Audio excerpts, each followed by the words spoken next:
جی السلام علیکم ناظرین۔ ابھی جو پہلے آپ نے پارٹ 1 دیکھا ویڈیو کا، جس میں آپ کو بتایا گیا تھا کہ بابا جی کے ڈیرے کی ابتدا کیسے ہوئی، وہ میں نے اس کتاب سے لیا ہے۔ یہ بابا جی کی کتاب ہے جو کہ بابا کے نام سے ہے، اور اس کتاب میں سے میں نے وہ سارا کچھ پڑھ کے آپ کو بتایا تھا۔ ٹھیک ہے جی، آئیے آپ کو اس کتاب میں بتاتے ہیں کہ اور اس میں کیا کیا چیزیں ہیں۔ پھر آپ کے لیے میں مضمون پڑھتا ہوں۔ اس میں جی بابا جی کا یہ انتصاب، سپاس، پیش لفظ، پھر حصہ اول میں سفر عرفان کے نام سے ایک حصہ ہے، جس میں سلسلہ اجداد، پاکستان آمد، بچپن، لڑکپن، عملی زندگی، بابا جی رشتوں میں، درون خانہ اور روحانی ارتقاء۔ حصہ دوم میں ہے جی طرز عرفان کے نام سے ہے، جس میں علاج معالجہ کے بابا جی علاج کیسے کرتے ہیں۔ پھر اس کے بعد ایک چیپٹر ہے جس میں کہ علاج کی حقیقت اور طریقہ کار، کہ بابا جی نے یہ علاج کہاں سے حاصل کیا، کیسے علم سے یہ علاج ملا، اور اب لوگ ماشاءاللہ 25 لاکھ سے زیادہ لوگ فیض یاب ہو چکے ہیں۔ پھر یہ لنگر، لیکچر، سماجی خدمات، کتابیں، فکر عرفان میں معرفت الہی و مشاہدہ ذات۔ اب یہ دیکھیے، یہ بہت ہی خاص چیپٹر ہے جس میں کہ معرفت الہی سے متعلق ہے، قرآن اور صاحب قرآن، اسلام، مسلمان، مومن، صالحین، تصوف، اور حصہ چہارم میں واقعات، شخصیات جو کہ بابا جی کی زندگی میں آئیں، نگارشات، احباب ڈیرہ، حرف آخر، کتابیں اور نمائندگان بابا جی۔ ٹھیک ہے جی، تو میں جو آپ کے لیے آج پڑھنے والا ہوں وہ یہ ہے جی، جس میں شخصیات کے چیپٹر میں آتا ہے بابا جی کے احباب ڈیرہ میں، جس کے متعلق میں بتا رہا ہوں کہ راجہ افضال صاحب۔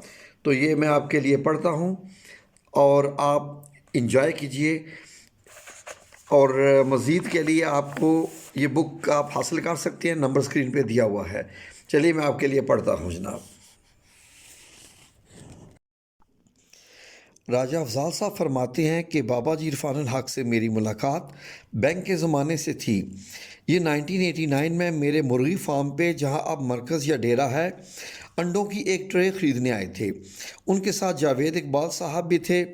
اس وقت میرے ڈیرے پہ 3-4 ہزار کے قریب مرغیاں ہوتی تھیں، اور کاشیا فیڈ کے نام سے پولٹری فیڈ کی ایجنسی بھی میرے پاس تھی۔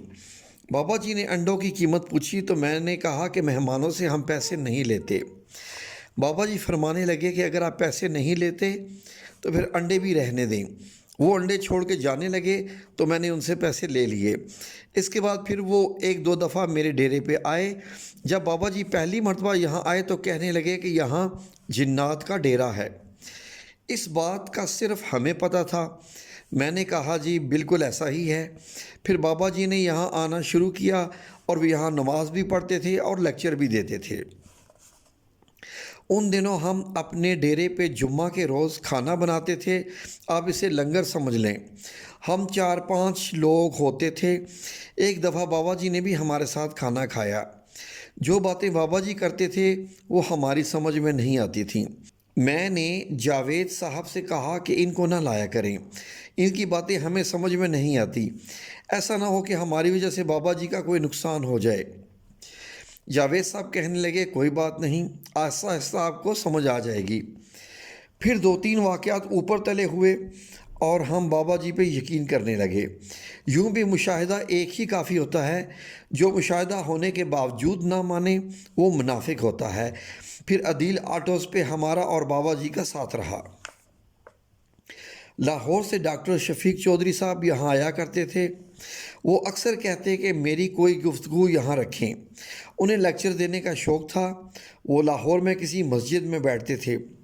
ان کے ساتھ 4-5 پڑھے لکھے لوگ بھی بیٹھا کرتے تھے۔ پھر یہ لوگ قرآن پڑھتے تھے اور اس حوالے سے گفتگو کرتے۔ انہوں نے 93-94 میں مجھے کہا کہ کچھ بندے اکٹھے کریں، سیرت النبی صلی اللہ علیہ وآلہ وسلم پہ بات کرنے کا دل کرتا ہے۔ میں نے عرفان صاحب یعنی بابا جی صاحب سے بات کی کہ بابا جی کوئی دوست ہے، پولٹری کا ڈاکٹر ہے، کہتا ہے کہ میں نے گفتگو کرنی ہے، تو اس کے لیے پروگرام رکھا ہے، کھانا وانا بنوایا اور 25-30 بندے بھی اکٹھے کیا گیا ہے، کرسیاں وغیرہ بھی لگوائی ہیں۔ بابا جی نے کہا کہ ٹھیک ہے میں بھی آ جاؤں گا۔ اس روز ڈاکٹر شفیق صاحب آئے، وضو کیا اور پھر درس دینا شروع کر دیا۔ انہوں نے سرکار صلی اللہ علیہ وسلم کے حالات زندگی بیان کیے۔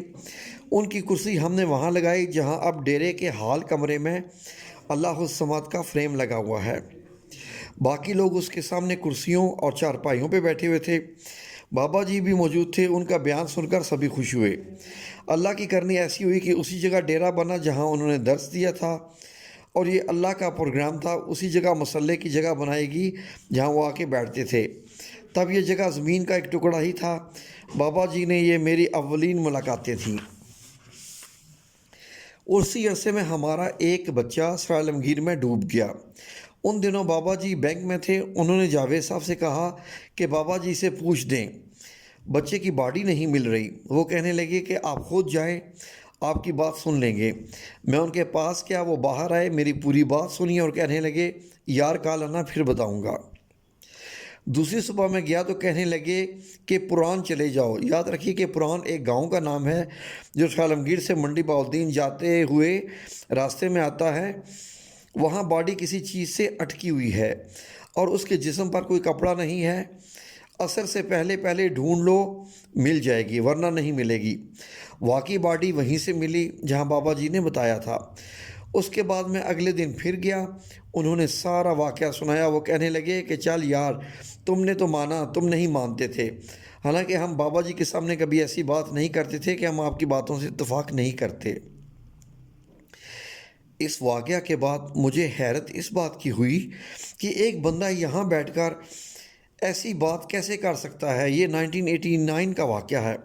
اس کے بعد میں نے بابا جی کی صحبت مستقل طور پر اختیار کر لی۔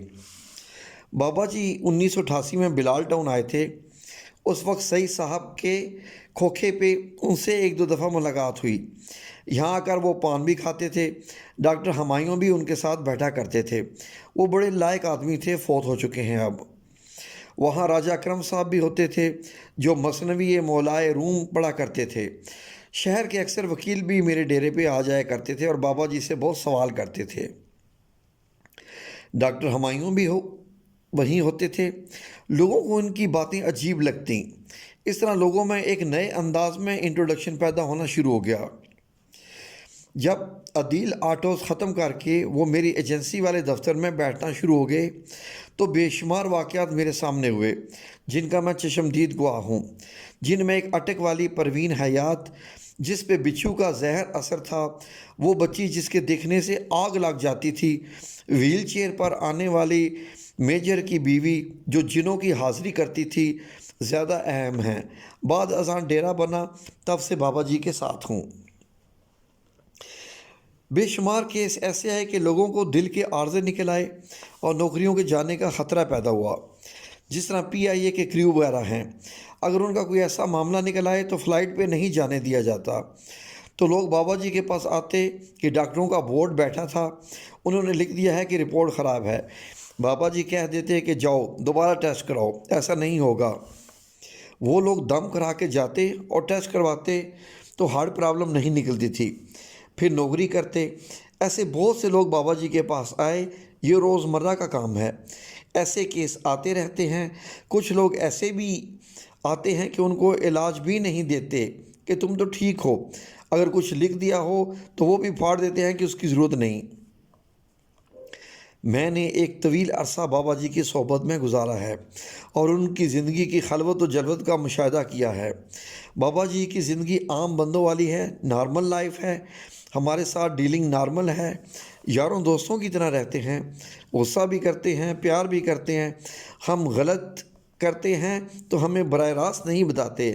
ہم بابا جی کے بارے میں بھی بات کر جاتے ہیں، ان کو پتہ ہوتا ہے مگر وہ کچھ نہیں کہتے، پردہ پوشی کرتے ہیں۔ ان کی سب سے بڑی کرامت یہ ہے کہ سنت رسول صلی اللہ علیہ وسلم کے مطابق زندگی گزار رہے ہیں۔ اگر کبھی کسی سے زیادتی ہو تو وہ معاف کر دیتے ہیں، خود کسی کو کچھ کہہ دیں تو معافی مانگ لیتے ہیں۔ سگے بھائی کے قاتلوں کو بھی انہوں نے معاف کر دیا، بلکہ آج تک انہیں ساتھ لے کر چل رہے ہیں۔ وہ ان کے رشتہ دار بھی ہیں۔ وہ اپنے کام بھی بابا جی سے آ کر کروا جاتے ہیں۔ صبح اٹھ کر گھر کے دونوں طرف کی صفائی خود کرتے ہیں، کاغذ اکٹھے کرتے ہیں، گھر کے اندر بھی کاموں میں پورا تعاون کرتے ہیں۔ لوگ گلی کی صفائی کرنے والے بندے اگر پیسے نہیں دیتے تو بابا جی اپنے پاس سے ان کو دے دیتے ہیں۔ عزیزوں اور رشتہ داروں کی بھی بے حد مدد کرتے ہیں۔ میں اپنی زندگی میں بعض اوقات بابا جی کی بڑی سخت بات کہہ چکا ہوں، بعد میں احساس ہوتا ہے کہ زیادتی کی، مگر بابا جی نے کبھی برا نہیں منایا، بلکہ اکثر متفق ہوتے ہیں کہ تم ٹھیک کہہ رہے ہو۔ ہم سب کچھ ان سے پوچھا کرتے تھے، بھلے بچوں کے نام ہی رکھنے ہوں، لیکن ہم کوئی ایسی بات کہہ دیں تو وہ مان جاتے ہیں کہ ٹھیک ہے۔ کئی دفعہ ایسا ہوا ہے کہ بابا جی نہ صرف مشورے کو مانتے ہیں بلکہ اس پر عمل بھی کرتے ہیں۔ ڈیرے کے معاملات ہوں یا دیگر، وہ درست رائے کو ہمیشہ اہمیت دیتے ہیں۔ وقت کی پابندی کے معاملے میں اس حد تک محتاط ہیں کہ اگر ہم ان سے کہیں جانا ہو اور ہمیں کسی وجہ سے تاخیر ہو جائے تو بابا جی باہر پیدل آ رہے ہوتے ہیں، یعنی 8 بجے کا وقت دیا ہے اور ہم نہیں پہنچے تو یہ باہر نکل کر پیدل چلنا شروع کر دیتے ہیں۔ بابا جی کی صحبت میں رہ کر ہم نے برداشت اور درگزر کرنا سیکھا ہے، اپنے گھر والوں اور عزیز و اقارب سے محبت کرنا سیکھی ہے۔ یہ ناظرین محترم راجہ افضال صاحب کا قصہ ہے۔ اس طریقے سے بہت سے اور قصے ہیں ڈیرے کے تمام لوگوں کے بارے میں کہ بابا جی سے جو ہے وہ ڈیرے کے ساتھ جو لوگ کیسے ہوئے، کیسے شامل ہوئے، کیسے یہ قافلہ بنا، اور الحمدللہ رب العالمین آج تک 25 لاکھ سے زیادہ لوگ اس ڈیرے سے مستفید ہو چکے، اور یہ علاج بھی فی سبیل اللہ کیا جاتا ہے۔ جزاکم اللہ خیر۔